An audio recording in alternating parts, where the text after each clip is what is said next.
credit my next guest on Community Code as being the person responsible for the bulk of my WordPress career. And so I'm thrilled to be introducing you to John Hawkins, who you might know online as VegasGeek. He's one of those WordPress community members who's been around long enough to have accidentally changed people's careers, including mine. In this episode, we get into the weird math of WordCamps, the stuff you can't measure, hallway conversations, after parties, teaching one small thing on a stage, and how those things can end up shaping your entire trajectory years later. We also talk about Zoom fatigue and why he is building in a sustainable agency that doesn't depend on the panic of next month's pipeline. If you've ever wondered whether showing up is worth it, or if you're building things alone and starting to feel isolated, this one's for you. Welcome to Community and Code, the podcast where we talk to the human beings behind the commits. I'm here today with my friend John Hawkins. John is a very long-time WordPress developer. You ran your own agency, I think, for a while. Done lots of things, and I'm just so glad to have you on the podcast. Welcome, John. Thanks, Chris, man. It's been a long time since we've chatted even, and it has been, yeah. Good to catch up, for sure. Yeah, for sure. So I'm going to start by sharing the story, and we've talked about this before, too. One of the reasons why I'm really excited to have you on the show is because it was a presentation that you gave at WordCamp Salt Lake City. I think it was Salt Lake City.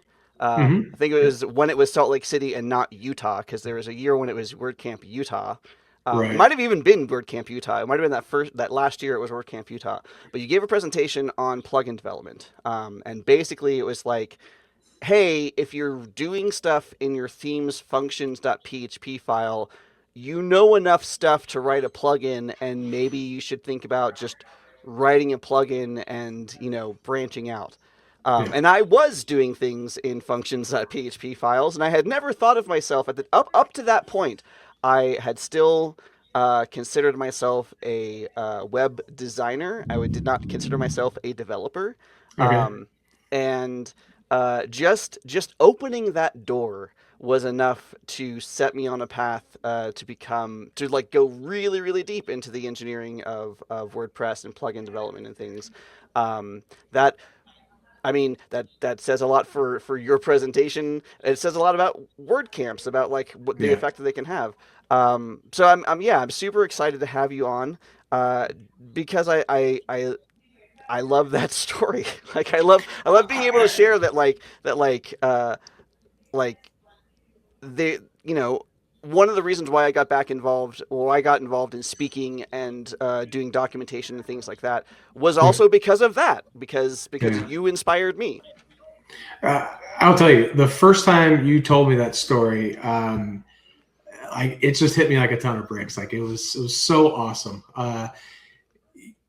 We now, all these years later, right? You spoke at many events and blah blah blah. And you're up on stage and you're thinking I sure hope I'm putting out something that somebody is going to connect with and maybe find useful. And so that was just such a powerful, hey, this stuff means something. I ran our WordPress meetup here in Vegas for many, many years. And I would always tell people hey, you should come and speak. And they're like, oh, no. I'm no expert. I'm always telling them, you don't have to be an expert. You're here, and there's all these people that are right below where you're at, wishing they were at your level. That's that knowledge that you have is just, it's so great. And you just pass that on, and it lights a spark in somebody. And then, you didn't think you were a plugin developer, but you already were. Right. I didn't do anything. I didn't make you a developer. I just turned that light on, and you're like, that connects. So, yeah. Awesome. Yeah. Well, and it's also not from the perspective of also being involved in meetups here and organizing WordCamp Salt Lake City myself. It doesn't matter necessarily for you to be an expert. Nobody is an expert, and there's I feel like there's this conversation that I've had about the difference between a junior developer and a senior developer, and the difference is really the difference is more that the junior developer thinks they need to know everything, and a senior Right. developer knows that they don't know everything. Like, and Right. that's the For sure. difference. Yeah, for sure. Because Absolutely. there's so much time that you spend building yourself up and feeling inferior and having imposter syndrome and like I can't do that, or like the stories that you tell Yeah. because you're new or whatever. But like, no, in reality, like those are that's just a story that you're telling yourself. I'm 30 years into this and I'm still, am I a junior developer? Yeah, probably. I don't know. But that's just how I feel. Cause, I think that, that senior developer level isn't so much about what you know, it's knowing who to ask and knowing Yes. where to find Yep. solutions. That's it. That's it. Hmm. Yeah, for sure. I totally agree. Well, let's go back into sort of the origin story a Yeah, little bit. When you presented at WordCamp Utah, I'm just gonna say that it was Utah. sure. Um, It was you in were Utah. it was definitely in Utah for sure. It was in Utah. um, when you presented, you were, I believe, one of two members of the agency you were running at the time, Nine Seeds. I think it was just Correct. you Yep. two, right? And I think that was the year where you had just decided to go WordCamp hopping. Um, Yeah. Oh so man. talk about Nine Cs, talk about getting that sort of up and running, and then Yeah. also the experience of kind of doing a Grateful Dead experience, touring all the different WordCamps. You couldn't have put that better. That was spot on. Sleeping on people's couches, like the whole works. Yeah. So I was in a corporate job right before while I was kind of really diving into WordPress itself, and I'd been using it for a few years, and I just my I say that at that corporate job, I worked there 10 years. 9 years were amazing. That last year, I would have chewed my arm off to get out of there. And then we we ran WordCamp Vegas that first year, the very first Mm. year, and it was very much a light bulb moment. Like, oh wait, there's like I can maybe do something else aside from that other thing. And so it was me and my buddy Todd, and then Shane Sanderson. The three of us, we all basically quit our jobs and just started Nine Seeds. And um, I think that the idea of like traditional advertising, like trying to do Google ads or like running ads anywhere, like just never really felt like what we wanted to do. And I really loved the community aspect of just going to like a word camp and meeting people and chit chatting. Like, I had so many great conversations just that first year, even while I was running around like a madman, just trying to organize that first event.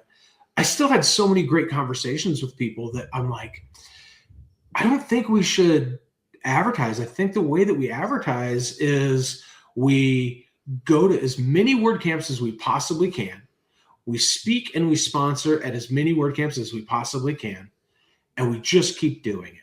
We just keep doing it. And we went to like that first year. The first year, it wasn't really the first year. The first year was pretty mellow. Like we probably went to, a handful, but like the second year, I don't know if you know this, but I did WordCamp Phoenix and WordCamp New York in the same weekend. Oh, jeez. Yeah, those are not two cities that are close together. No, no, Just no. so you know. Yeah, but I'd already agreed to do Phoenix, and New York says, "Hey, would you like to come and speak?" And I'm like, "Well, I'm not going to miss New York. That sounds like a pretty huge Yeah, event." yeah, And it was yeah. amazing. And I just met so many people, and that was really our entire advertising idea. Like that's how we wanted to do it. And I love teaching people, and I've always felt like when you teach somebody something, they remember that and they love you forever for it. And that's what we found. We would just go from town to town to town and speak and talk and chit chat and go to the after parties and hang out. And yeah, it was great. It's fantastic. And like word camps are often not close together, as evidenced by Phoenix and New York. Mm, The travel is not necessarily cheap. And the time to get there and the time that you're there and then like the sort of yeah. like I mean, I feel like I have like a little bit of a hangover on my way back Oh home yeah. from a word camp. So like how I'm assuming that you were still able to work, but like obviously like there's all of these different factors. Like how did that factor into that sort of like whirlwind tour of the United States via WordPress? Well, it was easy. We weren't making any money at the time, so all we could do now it's challenge. Yeah. I will say that I learned a lot from that whole process because like now if I travel anywhere, I almost always schedule either come back on Saturday or come back home on Saturday so that I've got Sunday to kind of recoup, Mm-hmm. or take that first day off. Just Yeah. don't schedule anything, and then just kind of ease yourself back in because it's exhausting. Like the lead up, you're, especially if you're speaking, you're prepping slides. Like that's a week of your time to Yep. do that. At least, yeah. And then afterwards you have that hangover, that downtime where you need to recoup. You need to the conversations, you want to kind of like replay those conversations in your head and distill those down into like, not just I want to reach out to this person, but hey, I had this conversation with that person, and really those two people need to meet. That's one of my favorite things. I love connecting people. Like, yeah, I want you to come to me if you need the services that I need. But just as important to me is like, if I can find somebody that is a perfect client for you, that feels just as good. Mm-hmm. And that stuff comes back to you. Like we did that for years. We were passing projects back and forth between different agencies. I'll tell you a story. I was at WordCamp US. Well, it was WordCamp San Francisco at the time, or WordCamp US if you go back far enough, right? And so somebody knew that we were there from 9 Seeds, and so he had come up to me and he's like, "So, how many of these people here are your competition?" And so I kind of look at the room and I'm like, well, everybody and nobody, Mm-hmm. right? A project that was like, Web Dev Studios was doing these gigantic projects. That wasn't us. Like that was not something that we just weren't going to be able to handle at that time, right? Yeah. Like we were going to go take on a 6-figure project that would have probably buried us. Mm-hmm. But the $3,000 to $5,000 to $7,000 project, we were crushing those. So yeah, like that's the thing. Like everybody like introduce people to the right people, and good stuff happens. That's all. How did you come to WordPress in the beginning? Like how did that become the thing for you and then for 9 Seeds? I was blogging before WordPress, and I was like writing straight HTML into a text editor and uploading files, and oh man, it was painful. And then I started going through, so I was doing that originally, and then like different CMSs started coming about, and I hopped around and I just kept finding them, and I felt like all I really was doing was spending all my time converting my content from one thing to another thing to another thing. And I actually found WordPress about 3 months after it came out. A guy that I was working with at that corporate job actually introduced me. He's like, I think this is something that you might like. And it was easy, and it was kind of the easiest of the tools that I had used. And I mean, back then it was, very, very thin on features, right? Yep. But it did what I needed. Yeah. And so I was doing that, and I was just doing that for a while. And then it started being like, hey, I wonder if I could make it do this other thing. And then themes came out, and then plugins came out, and then like all of these things. And it just kind of really set in. And then of course I started meeting the community, right? Mm-hmm. And because there was a community that I could ask questions to and get answers from, like that was so far ahead of where some of the other ones were. So even in the early days, there was, there was people that you could ask. So that's kind of how I found and kind of how it became entrenched. And then once I started making changes for myself, and then other people were like, hey, could you make these tweaks for mine? And oh, sure. And was charging them very little to do it and doing it for friends and family. And all of a sudden it was just buried. And then once I really once it really got going, then at that point there was just no way I was going to change course. There was just, if you're going to be an agency, you could be an agency that says, we work in any platform, and that's great. That's fine. But man, being a specialist and having people come to you, like you have all of that built-in knowledge from the 10 projects you just finished. Yeah. That's hard to beat. So yeah, there was just never, once it got to that point, there was just never the thought of trying to be a generalist and do everything. Yeah. Yeah. That makes sense. What things did you like, what impact did going to all of the camps and talking about as many of them, like everybody talks about, or a lot of people talk about how WordCamps don't really have an ROI, or return on investment, right? You sponsor or you speak, and maybe you get some like a little bit of like name recognition, but really it's more about like speaking from a company that sponsors WordCamps, it's more about a brand awareness thing rather than like a direct lead sort of thing. Was that true for you back then? Has that changed over time? Have you like watched that evolve? Like, what was your experience when you kind of came to the end of this year and sort of reflected on it? What did you sort of notice? Yeah, it's hard to. You're not going to go to a WordCamp, especially in another city, right? I'm not going to go to Salt Lake and then just come back with like 5 leads that turn into projects. That's not typically the way that it works. But you go to these things, you go to the after parties, you talk to these people. And I will tell you that my favorite thing that happened in that first year, and it was probably pretty late into the year, was somebody filled out our contact form. We hop on a call, and I would always ask people like, how'd you find us? And they're like, oh, so-and-so told me about you. Mm. And I didn't know who so-and-so was. I had never heard of so-and-so. Mm-hmm. They had just happened to be at an event where I was speaking. They remembered that, hey, this guy talked about this thing. Then they found somebody who said that they needed that thing. And they, again, making those connections. That's what it's about. They were doing the exact same thing. They had 2 different contacts from an event. So yeah, that's what there is. I don't think you can go and say WordCamp Chicago 2012 netted me X amount of dollars, because that number is 0, right? Yeah.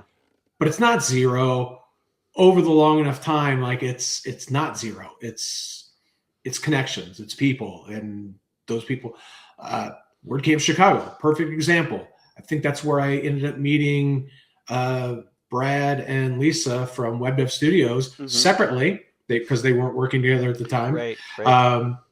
And then I ended up working there. Yep. Many years later. So I don't know. Is that ROI?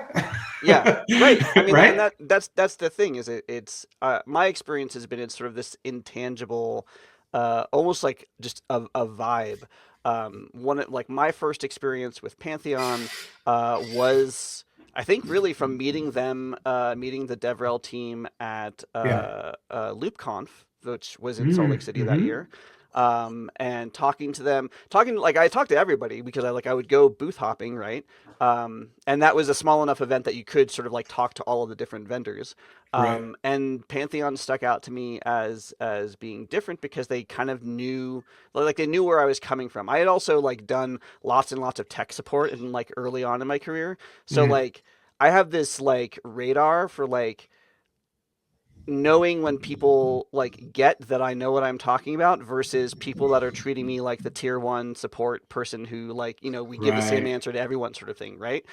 Because I always try to do, when I was doing support, and I was on tier 1 for like, I don't know, 3 months. And then I was on tier 3. So like I tried to like figure out pretty quickly, like how deep can I talk to this person on a technical level, just based on the things that they're telling me. Right.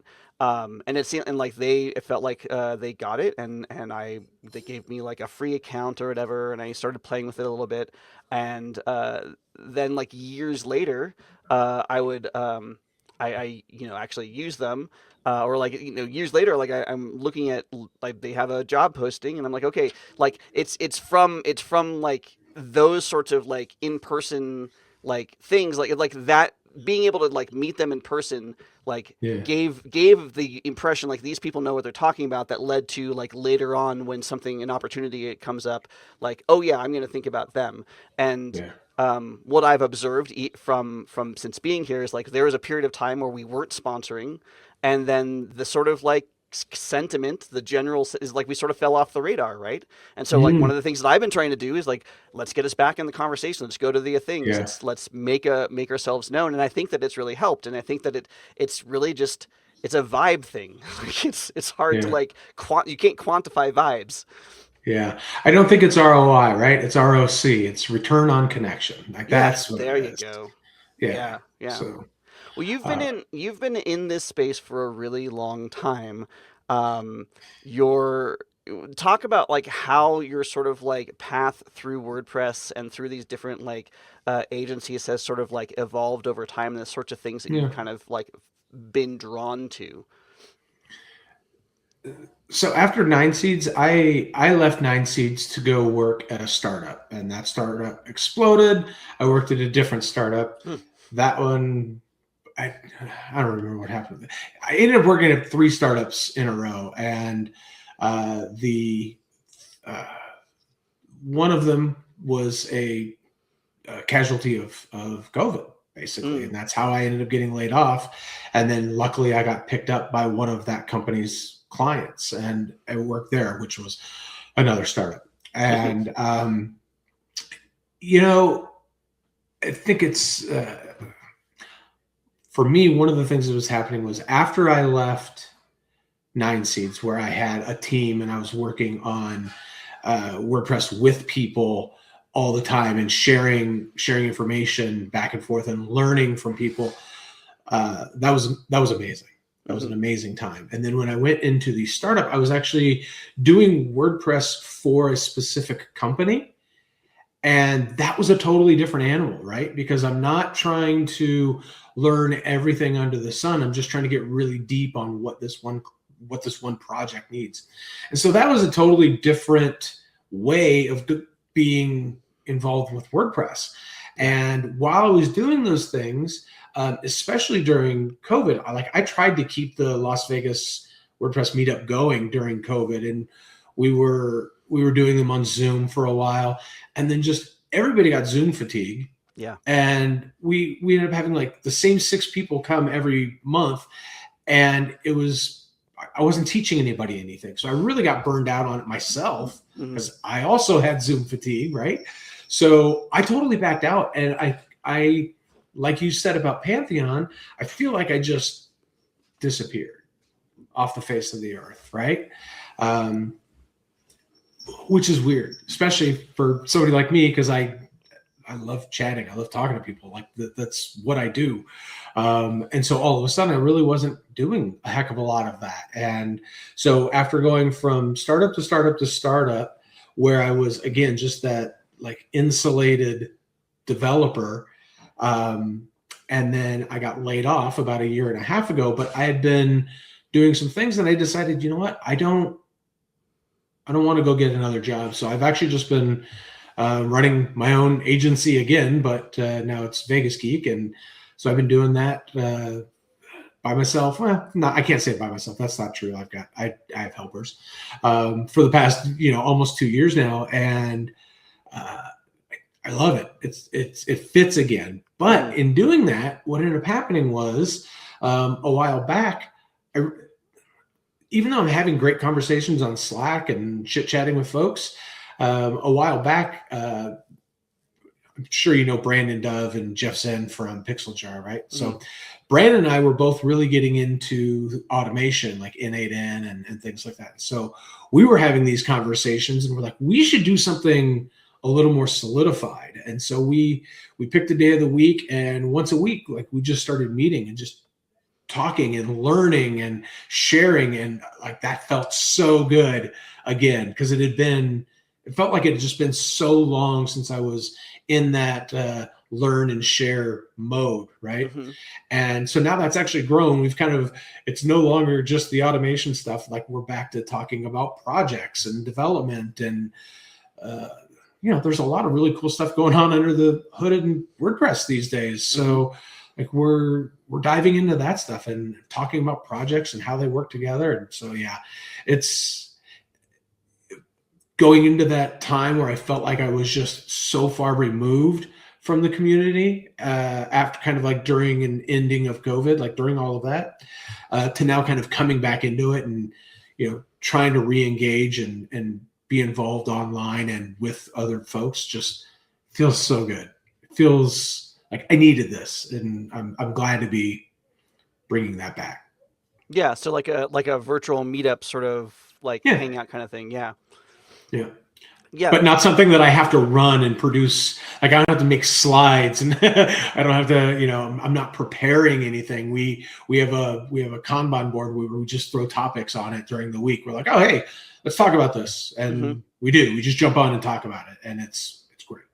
Yeah. It's great. Yeah. I feel like that's really important, particularly when you are sort of in the small agency or sort of like solo dev kind of mode, because Absolutely. it's very easy to be sort of isolated and out on your own island, and not know what other people are even doing because you're so just you're grinding and you're trying to get your own shit done, and it's hard to keep track of all the things. So it's good to have sort of a designated space to have other human contact.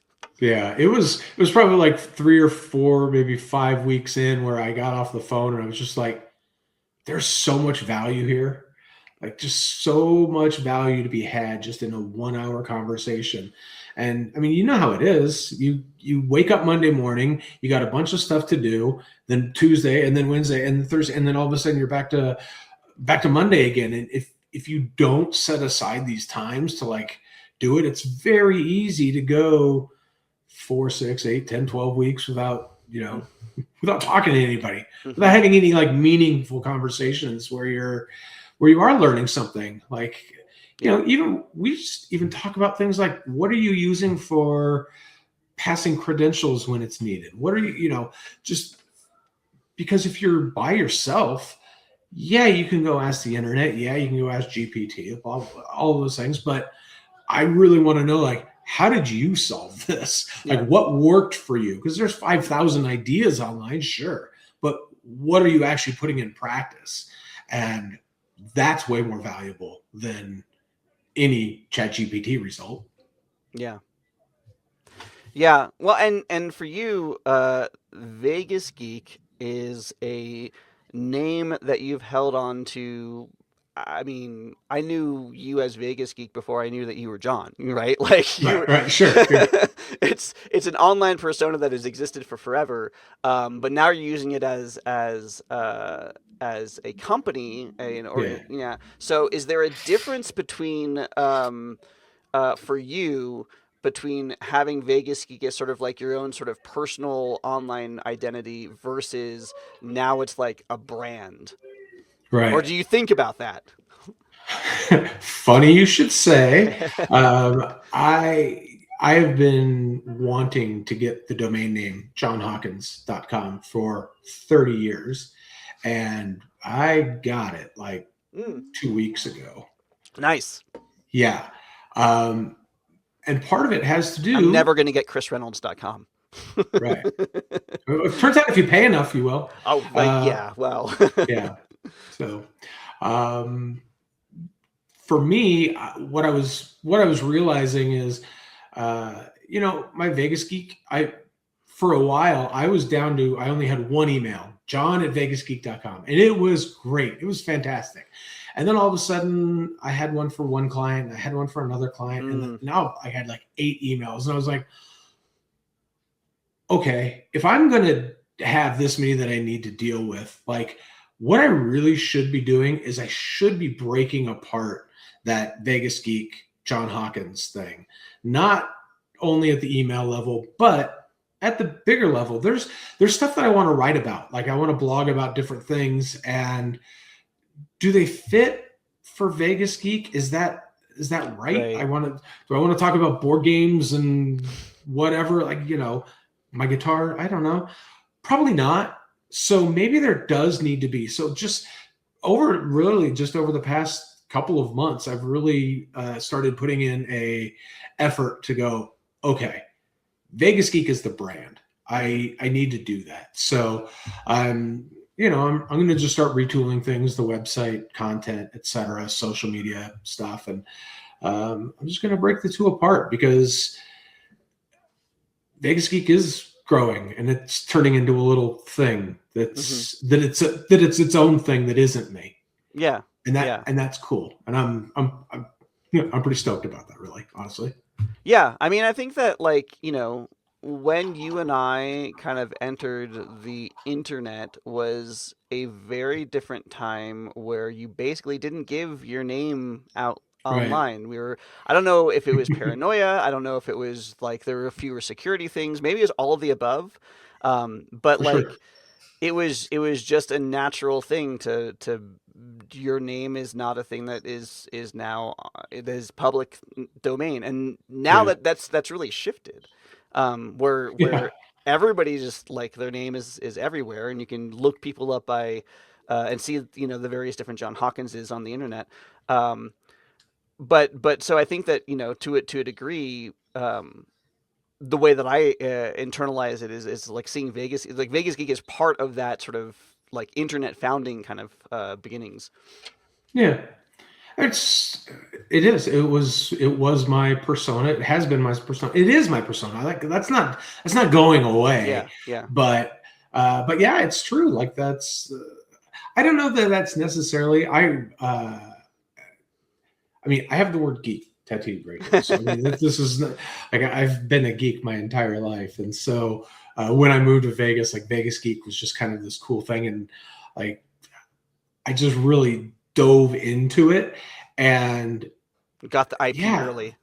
I did, yeah, and I don't know, it kind of felt more like like because especially when you're doing like handles and stuff, like John Hawkins, if you're not like day one when a platform launches, sure. you're just not getting it right. Yeah. So you come up with something, and I did want something that that I could then own all of, right? So that's kind of how that all started, really. And then all of a sudden you look up and it's been 20 years. How's that happen? I don't know. Yeah. So, but yeah, and again, now I feel like maybe John Hawkins can be his own thing again. Yeah. We'll see. We'll see how that goes. What are some things, especially as you're getting back into more solopreneur-ish type world, what do you feel like you've learned from like running an agency, working at agencies, but now working again for yourself? Like, what are things that that you've taken away from that journey, or that like other people could maybe pick up from mistakes that you've made or things that you've learned along the way? Man, mistakes that I made. How much time we got? Yeah, 20 minutes. Fair enough. Okay. No, I will. Early on, I never wanted to host for people. Mm-hmm. I never wanted to be the host for people. And what happened was, over time, people would be like, "Oh, my hosting sucks. Can you just do it for me?" And I always said no, because I didn't want to be the phone call at 3 a.m. Mm-hmm. And I will also say that at the time, like way back when, I didn't know nearly enough, and I didn't know enough people to make it so that I could actually do hosting for people and make it secure and strong and fast and all of those things. And so because of that, because I had that stance kind of early on, so much of our work early on was bring a client in, do their project, push them out the door. Good to know ya. Adios. Yeah. I hate that now. Hate it. I have turned my thoughts on that around so much. Every single time I am working on a project now, I am thinking about recurring revenue. What services can I offer? Don't just, you can build somebody a website. That's great. But how do you turn that into a package that you can then continue on with? Now, I'm not an SEO guy, but I know a guy, so he and I are working together now, where we can now together offer some SEO services.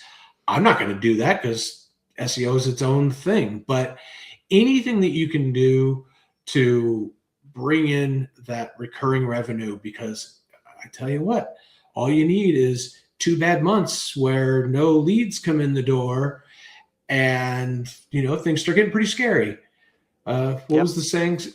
I heard a saying somewhat recently that most people are 2 bad months away from being homeless, where are closer to being homeless than they are from 2 good months making them millionaires. Yeah. Right. Like that's where we live these days. And so having that base, even if it doesn't cover everything, even if it gets close, but it's something that you could at least pay the rent, get some food, having that was huge. And so when I did get laid off 18 months ago, I had already been working on building that recurring revenue for about 5 years leading up to that. So when that happened, I didn't wake up the next morning going, oh shit, now what? Yeah. I just kind of dove back into work. And then what I started doing was, what other services can I offer the people that I'm already connected with? And then as I'm doing that, I started telling people, hey, you know what? If you have other people in your network, tell them about me and I'll give you a month of hosting and maintenance for free, or whatever.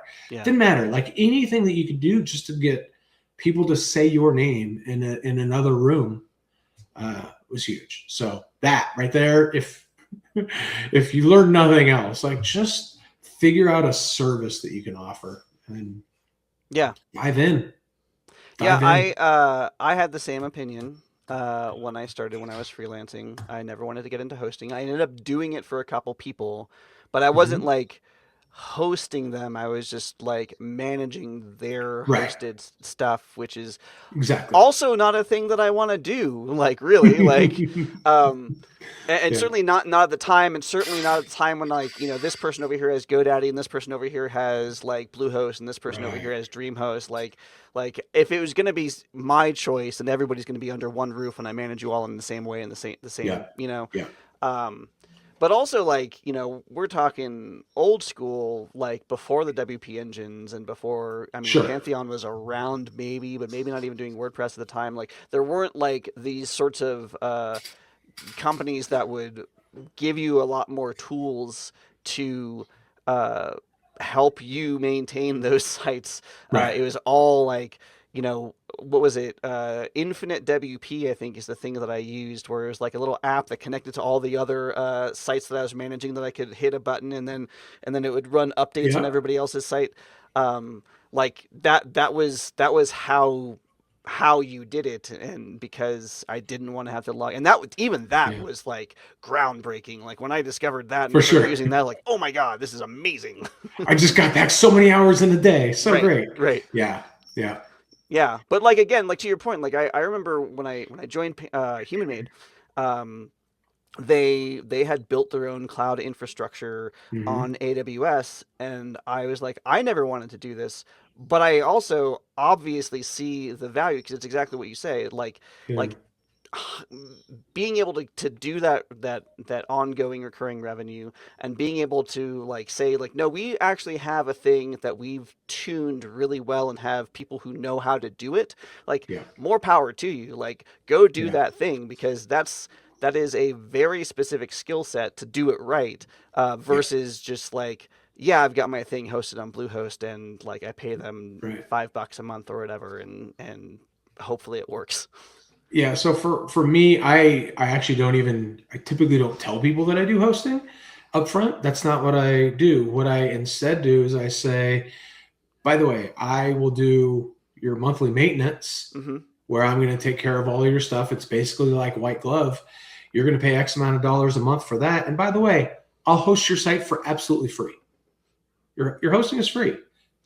But while you're with me, you are always paying a maintenance fee. Mm-hmm. And the whole reason is there's no sites that are in my ecosystem that are not getting updates every couple of weeks, not, all of those things, like, one thing on your site, on your server, goes completely sideways, and then what, right? Yeah. So yeah, I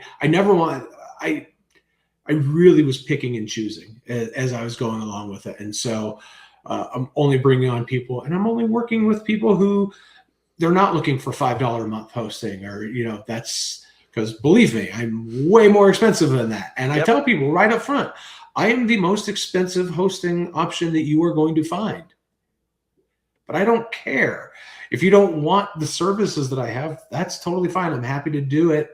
I'm happy to work with you on your situation. But, when you say, why is my site so slow? And I say, well, I offered you 4 solutions and you didn't want those. Well, that's a different conversation. Yeah. Right? Yeah. So, yeah. Yeah. No, it's definitely something that I would have appreciated hearing at the time that I was doing that. I think I had one.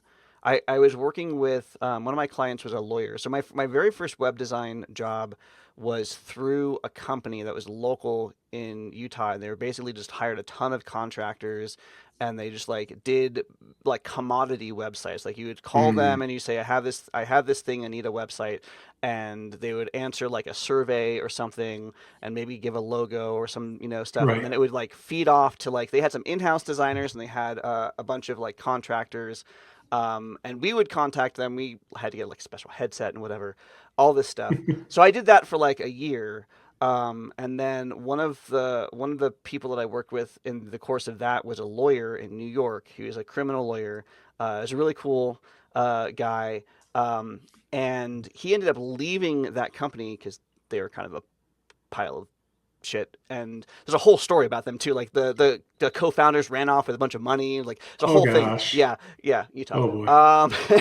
Anyway, he got out before that happened, which is good for him. But he when he left them, he contacted me separately. He was like, hey, would you want to still do this stuff? And then he asked me, what's your retainer fee? And that was the first time I'd even like heard that phrase. I'm like, what is a retainer? Please hold. Let me go look that up. Ooh. So I gave him something really low because I didn't know what the hell I was doing at the time. It was like $20 a month or something. But he just like, okay, great. I'll pay you on a retainer. I probably won't need very much, but every once in a while, that means that I can contact you and you can do whatever. And it was, I mean, $20 is nothing, but $20 is $20. Like it's something, and it was something that was recurring, and like, yeah, it was probably like that starting point for you of like, wait a second, hold the phone. I can do this. Yeah. Retainers were something that I avoided for years as well because I'm an idiot. Apparently, I don't know. Exactly. Yeah.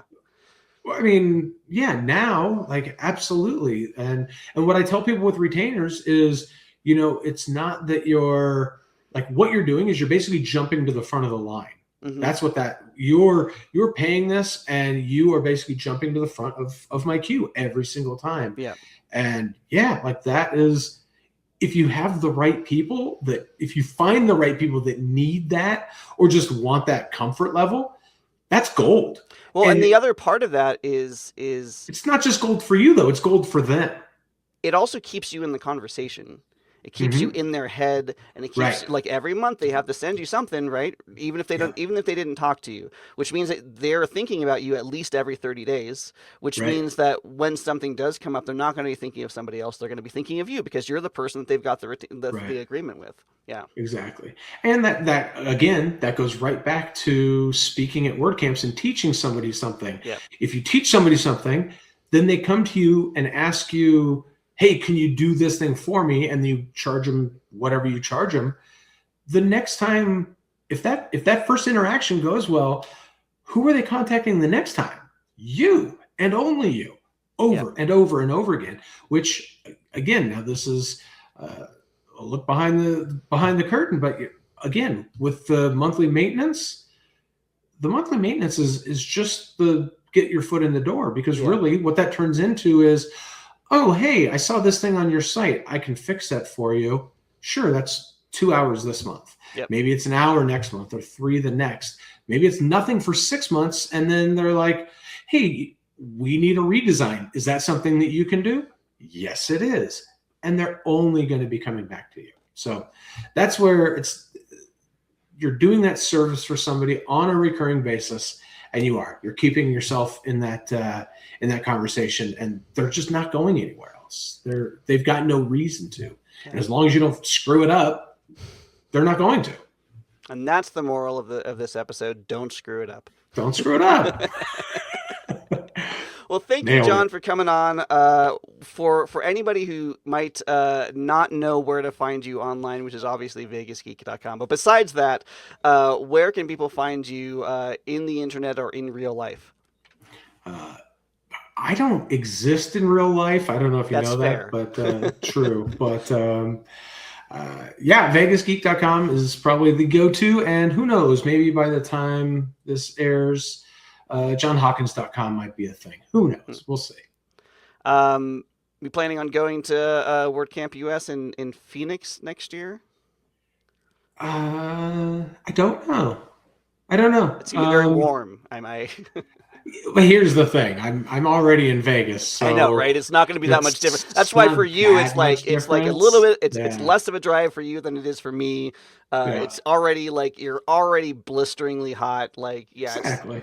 Yeah, we don't go outside. That's why I said we don't exist. So yeah. I don't know. I might. So much of it just depends on timing and what's going on. Yeah, I think. The fact that it's in Phoenix does make it a little more tempting because it is closer. Yeah. The ones that are across the country, again, these days, I don't have somebody footing the bill. I've never had somebody footing the bill, by the way, I should say. I pay for it myself, so I really have to now really consider justify that ROC. Return on connection. Return on connection. Thank you. Yes. All right. Great. I love that. I think that's a good place to end. Thank you again for coming on, John. Thank everyone who might be watching or listening to this in the future. And for everyone, we'll see you on the internet.